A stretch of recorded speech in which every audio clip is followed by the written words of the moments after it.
മഴ തോരും മുമ്പയുടെ ഇന്നത്തെ എപ്പിസോഡിലേക്ക് എല്ലാവർക്കും സ്വാഗതം. ഔതക്കുട്ടിച്ചായൻ അങ്ങനെ സ്റ്റാൻലിയെ മനസ്സ് മാറ്റാൻ നോക്കണ്.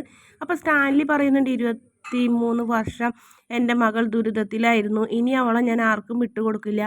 അപ്പച്ചൻ പറയുന്നത് പോലെയൊന്നും എനിക്ക് ചെയ്യാൻ കഴിയില്ല എന്ന് തീർത്ത് പറയും. അപ്പോൾ പറയും, എന്നാൽ ശരി, ഞാൻ അങ്ങോട്ട് വരാം, വന്നിട്ട് തീരുമാനിക്കാം, അല്ലെങ്കിൽ ഞാൻ ഇങ്ങോട്ട് കൊണ്ടുവരാം അവളെ പുനലൂർക്ക്.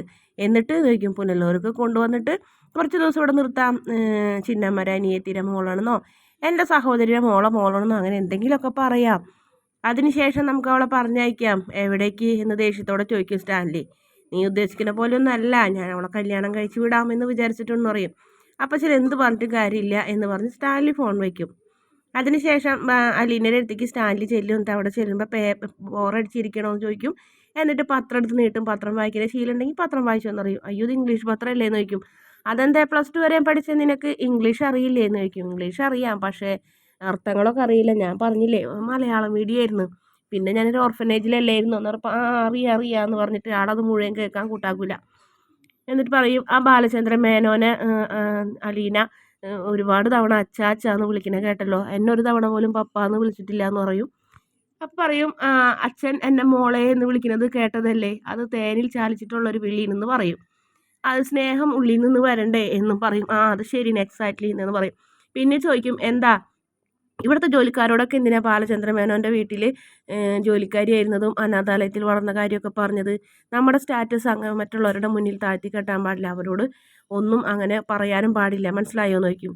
സോറി, ഇനി ഞാൻ അങ്ങനെ പറയില്ല, എൻ്റെ മകളാണ് നീ, അപ്പോൾ അതുകൊണ്ട് ആ സ്റ്റാറ്റസിൽ വേണം നീ ഇവിടെ ജീവിക്കാൻ സ്റ്റാൻലിയുടെ എന്ന് പറയും. പറയും, നാളെ ഞാനൊരു വേലക്കാരിയായിരുന്നു എന്നറിഞ്ഞാലോ? വേലക്കാരിയായിരുന്നിട്ട് രാജകുമാരി ആവുന്നതല്ലേ നല്ലത്, അല്ലാണ്ട് രാജകുമാരി ആയിരുന്നിട്ട് വേലക്കാരി എന്ന് അറിയുന്നതിനേക്കാളും നല്ലതല്ലേ അനാഥയാണെന്ന് അറിയണേ നല്ലതല്ലേ ഇതെന്ന് ചോദിക്കും. അപ്പോൾ അത് സത്യമാണെന്ന് മനസ്സിലാവണം. ശരിയാണ്, അലീന പറയുന്നത് സത്യമാണ്, ഇനിയിപ്പോൾ എന്തായാലും പോട്ടെ എന്ന് പറയും. പിന്നെ എൻ്റെ എസ്റ്റേറ്റ് ഒന്നും കണ്ടിട്ടില്ലല്ലോ, നാളെ ഞാൻ എവിടെയൊക്കെ കൊണ്ടുപോയി കാണിക്കാട്ടാന്ന് പറയും. എന്നിട്ട് സ്റ്റാലി വീണ്ടും സ്നേഹത്തോടെ അങ്ങനെ കൈ നീട്ടുമ്പോൾ അലീന ഷെയ്ക്ക് ഹാൻഡ് കൊടുക്കും. അപ്പോൾ ഇത്തിരി സന്തോഷമൊക്കെ മനസ്സിൽ തോന്നുന്നുണ്ട് പപ്പയ്ക്കും മോൾക്കും. അതിനുശേഷം പിന്നെ കാണിക്കുന്നത് വൈജയന്തി അങ്ങോട്ടും ഇങ്ങോട്ടൊക്കെ നടക്കുന്നുണ്ട്. അപ്പോൾ ബബിതയുടെ അടുത്ത് വന്ന് കൃഷ്ണമോൾ ചോദിക്കും, അമ്മയുടെ കാലം എന്താ പൊള്ളിയോ എന്ന് ചോദിക്കും. അതെന്താടി അങ്ങനെ ചോദിക്കണേന്ന് അമ്മ ചോദിക്കും. അല്ല അമ്മ കുറേ നേരമായി അങ്ങോട്ടും ഇങ്ങോട്ടൊക്കെ നടക്കണേന്ന് പറയും. ഞാൻ നിൻ്റെ അച്ഛനെ കാത്തുനിൽക്കണമെന്ന് പറയും. അതെന്തിനാന്ന് ചോദിക്കും. കുറച്ച് കാര്യങ്ങൾ ചോദിക്കാനുണ്ട്, ആ മറ്റവളെ അണീച്ചൊരുക്കി പറഞ്ഞയച്ചില്ലേ അതിനെക്കുറിച്ചൊക്കെ എന്ന് പറയും. ഇതൊക്കെ എന്തിനാ അമ്മ ഇപ്പോൾ ആവശ്യമില്ലാത്ത ചോദിച്ച് വഴക്കുണ്ടാക്കാൻ നിൽക്കണേ? അമ്മ അച്ഛനെ കാത്തിക്കണ, അമ്മനെ സിനിമയ്ക്ക് കൊണ്ടുപോകാമെന്ന് പറഞ്ഞിട്ടുണ്ടോ എന്ന് ചോദിക്കും. എൻ്റെ കയ്യിൻ്റെ അടുത്ത് നീങ്ങി അല്ലെങ്കിൽ ഒന്ന് കിട്ടും എന്ന് പറയും. അമ്മ ഒരടി നീങ്ങി നിന്നിട്ട് അച്ഛനോട് ചോദ്യം ചോദിച്ചാൽ മതി, വെറുതെ ശരീരം കേടാക്കണ്ട എന്നും കൃഷ്ണമോളും പറയും. അങ്ങനെ ബാലചന്ദ്രൻ ഇറങ്ങി വരുമ്പോൾ ചോദിക്കും, എനിക്ക് കുറച്ച് കാര്യങ്ങൾ ചോദിക്കാനുണ്ടെന്ന് പറയും. എനിക്ക് കേൾക്കാൻ നേരമൊന്നുമില്ല എന്ന് പറയും. കേട്ടിട്ട് പോയാൽ മതി, എനിക്ക് പറയാനുള്ളത് പറയണം എന്ന് പറയും. ആ മറ്റവൾക്ക് 15 ലക്ഷം രൂപ വരെ സ്വർണവും കൊടുത്ത് 10,000 രൂപ 10,000 രൂപ ഡ്രസ്സും 50,000 രൂപ ഡെപ്പോസിറ്റും ചെയ്തു. ഇത് ഏത് വകയിലേ? എൻ്റെ വകയിലടി, ഞാൻ പണിയെടുത്ത കാശാണെന്ന് പറയും. അതാ ചോദിച്ചത്, സ്വന്തം മക്കൾ തിന്നേണ്ട കാശ് വല്ല അവളുമാർക്കും കയറി വന്ന് 3 മാസം നിന്നപ്പോഴത്തേനും അവൾക്ക് ഇത്രയും കൊടുക്കാമെന്നുണ്ടെങ്കിൽ നിങ്ങളും അവളും തമ്മിൽ എന്ത് ബന്ധം എന്നല്ല ഞാൻ ചോദിച്ചത്. ആ ബന്ധമൊക്കെ നീ പിന്നീട് അറിഞ്ഞോളും, അറിയുമ്പോൾ നീ കുറച്ചും കൂടെ കൊടുക്കും. അപ്പോൾ ഞാനൊരു ഹാർട്ട് പേഷ്യൻ്റ് അല്ലേ, അപ്പം ഞാൻ തട്ടിപ്പോയിട്ടുണ്ടെങ്കിൽ അവൾക്ക് ഞാനൊരു 10-15 ലക്ഷം കൊടുക്കാനാണ് ഉദ്ദേശിച്ചിട്ടുണ്ടായിരുന്നത്. അത് മുഴുവനായിട്ടില്ല, ബാക്കി നീ കൊടുത്തോളണം കേട്ടോ എന്ന് ചോദിക്കും. എന്നെ ഭരിക്കാനോ എന്നെ പഠിപ്പിക്കാനോ നീ വരണ്ടാന്ന് പറയും.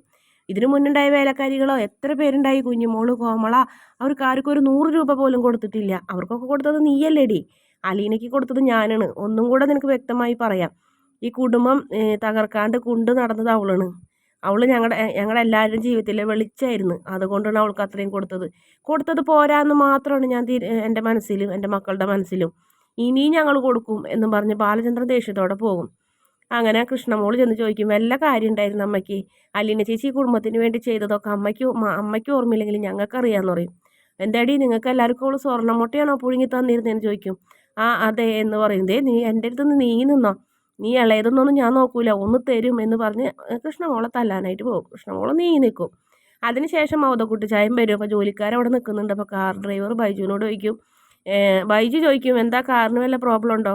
അടിയിൽ ചെറിയ സൗണ്ടൊക്കെ കേൾക്കുന്നുണ്ട്, നീ ഒന്ന് ഓടിച്ച് നോക്കിട്ടാന്ന് പറയും. പിന്നെ ഹൗസ് ഓപ്പിനോട് ചോദിക്കും, എന്താണ് ഇവിടെ വല്ല പുതിയ എണ്ണം വന്നിട്ടുണ്ടോ എന്ന് ചോദിക്കും. അകത്ത് കയറാൻ പറ്റാത്ത രീതിയിൽ എന്ന് ചോദിക്കും. നായ്ക്കളാണെങ്കിൽ വന്നിട്ടില്ല, പക്ഷെ പിന്നെ വന്നതൊരു പെണ്ണാണ്, അതിനെ പെട്ടെന്നൊന്നും ഓടിക്കാൻ പറ്റില്ല. നല്ല മുറ്റിയനാണെന്ന് പറയും. ഏത് മുറ്റിയനാണെങ്കിലും കുട്ടിക്ക് പുല്ലാടാ എന്നും പറഞ്ഞ് അയാൾ അകത്തേക്ക് ചെല്ലും. അവിടെ ചെല്ലുമ്പോൾ സ്റ്റാലി കുടി തുടങ്ങിയിട്ടുണ്ടാവും. നീ നേരം വിളിക്കുമ്പോൾ തന്നെ കുടിച്ചോളൂ എന്ന് ചോദിക്കും. ആ അപ്പച്ചനിരിക്കും, അപ്പച്ചൻ ഒഴിക്കട്ടെ എന്ന് ചോദിക്കും. എനിക്ക് വേണ്ട. അതെന്താ റോബിയൊക്കെ തരാറുണ്ടോ എന്ന് ചോദിക്കും. എനിക്കൊരാളും തരാറൊന്നുമില്ല, തൊണ്ട നനയ്ക്കാൻ പോലും ഒരു തുള്ളി. ഇപ്പം എനിക്ക് വേണ്ട, ഞാൻ വേറൊരു ആവശ്യത്തിന് വന്നാണെന്ന് നിനക്ക് അറിയാലോ എന്ന് പറയും. ആ അറിയാമെന്ന് പറയും. എന്നാൽ അപ്പച്ചൻ ഇത് കുടിക്കുകയെന്ന് പറയും. എന്നാൽ സോഡ ഒഴിക്കുകയെന്ന് പറഞ്ഞൊരു തുള്ളി കൊടുക്കും. അതങ്ങനെ കുടിക്കുമ്പോൾ പറയും ഇതിനൊരു ഗുണം ഇത് മെച്ചമില്ലല്ലോ എന്നറിയും. സിപ്പ് ചെയ്ത് ആസ്വദിച്ച് കുടിക്കേണ്ട സാധനം ഒറ്റ വലിക്ക് കുടിച്ചാൽ പിന്നെ എങ്ങനെയാണെന്ന് ചോദിക്കും. ഒറ്റ വലിക്ക് കുടിക്കാൻ സിപ്പ് ചെയ്ത് ആസ്വദിച്ച് കുടിക്കണമെങ്കിൽ പിന്നെ തേൻ കുടിച്ചാൽ പോരേടാ എന്ന് അയാളും ചോദിക്കും.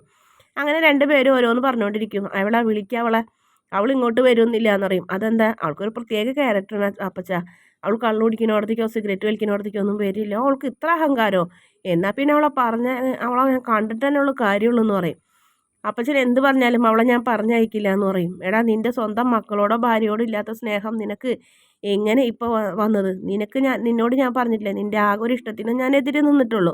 അത് വർഷങ്ങൾക്ക് മുന്നേ പാലക്കാരി പെണ്ണിനെ വിവാഹം കഴിക്കാൻ. ഇപ്പം ആ പെണ്ണിന് ജനിച്ച മകളാണെന്നും പറഞ്ഞ് മറ്റൊരുത്തി വന്ന്, അതിനും ഞാൻ നിനക്ക് എതിരാണ്. വേറെ നിൻ്റെ ജീവിതത്തിൽ ഒരു കാര്യത്തിലും ഞാൻ എതിരെ നിന്നിട്ടില്ല എന്ന് പറയും. അങ്ങനെ പിന്നെ കാണിക്കുന്നത് പ്രമോ ഭാഗമാണ്. പ്രമോ ഭാഗത്തിൽ അലീന ഇങ്ങനെ വരികയാണ്. അപ്പോൾ നമ്മുടെ സ്റ്റാലി പറയുന്നത് ഇതാണ് അപ്പച്ചൻ്റെ മനസ്സമാധാനം കെടുത്തിയ ആൾ തിരിഞ്ഞ് നോക്കാൻ പറയും. അങ്ങനെ നോക്കുമ്പോൾ അയാൾ ഷോക്കേറ്റ പോലെ നിൽക്കുകയാണ്. പറയുന്നത് എൻ്റെ ചിന്നമ്മ എന്നിങ്ങനെ പറയുന്നത്, എൻ്റെ ചിന്നമ്മ അതേ മുഖം. പിന്നെ സ്റ്റാലിൻ്റെ മകളല്ല എന്ന് ആര് പറഞ്ഞാലും വിശ്വസിക്കില്ല എന്ന് നമ്മുടെ അവധക്കുട്ടിച്ചായന് മനസ്സിലാവണം. ഒറ്റ നിമിഷത്തിൽ തന്നെ അവധക്കുട്ടിച്ചായൻ അലീനരെ ഫാനായി മാറണ്. തൻ്റെ പേരക്കുട്ടി എന്ന് തന്നെ അംഗീകരിക്കുകയാണ്. അതിനുശേഷം രണ്ടുപേരും നല്ല സന്തോഷത്തോടെയൊക്കെ സംസാരിക്കുന്നു. എന്നെ പറഞ്ഞയക്കാൻ വന്നതല്ലേ വലിയപ്പച്ചൻ? ആര് പറഞ്ഞോണാ, ഞാൻ നിന്നെ പറഞ്ഞയക്കാനൊന്നും വന്നതല്ല എന്ന് പറഞ്ഞ് വേഗം അങ്ങോട്ട് മലക്കാൻ പറയും. അതിനുശേഷം നല്ല സൂപ്പർ ചായ അലീന സ്വന്തം കൈ കൊണ്ടിട്ട് വലിയപ്പച്ചന് കൊടുക്കുന്നുണ്ട്. അടിപൊളി ചായ എന്ന് പറയുന്നുണ്ട്. തൻ്റെ ഭാര്യ ഉണ്ടാക്കി തന്ന തൻ്റെ ഭാര്യയുടെ കൈപ്പുണ്യവും അലീനയ്ക്ക് കിട്ടിയിട്ടുണ്ടെന്ന് മനസ്സിലാവുന്നു. അങ്ങനെ അലീന സ്നേഹത്തോടെ അവതക്കുട്ടി ചായ ചേർത്ത് നിർത്തുന്നതാണ് കാണിക്കുന്നത്. വീഡിയോ ഇഷ്ടപ്പെട്ടാൽ ചാനലൊന്ന് സബ്സ്ക്രൈബ് ചെയ്ത് സപ്പോർട്ട് ചെയ്യണേ.